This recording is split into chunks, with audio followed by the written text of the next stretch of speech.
as maravilhas da tua lei. Sou peregrino na terra.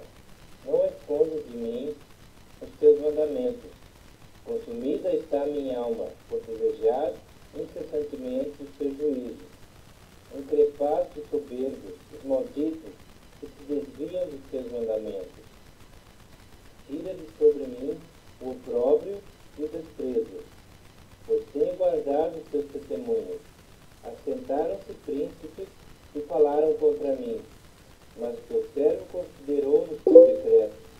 Com efeito, os teus testemunhos são o meu prazer, são os meus conselheiros. A minha alma está pegada ao pó. Vivifica-me segundo a tua palavra. Eu te expus os meus caminhos, e tu me valeste. Ensina-me os teus decretos. Faz-me atinar com o caminho dos teus preceitos. Eu meditarei nas tuas maravilhas. A minha alma de tristeza verte lágrimas. Fortalece-me segundo a tua palavra. Afasta de mim o caminho da falsidade e favorece-me com a tua lei.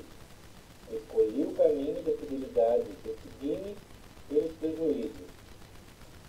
Aos teus testemunhos me apego.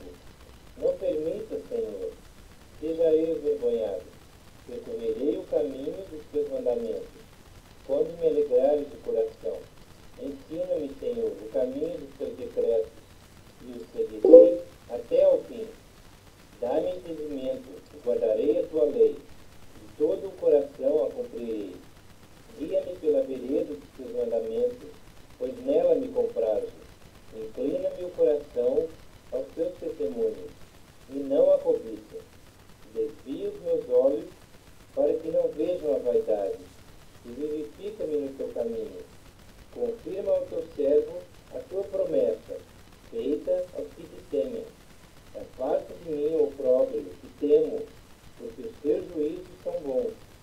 Eis que tenho suspirado pelos teus preceitos.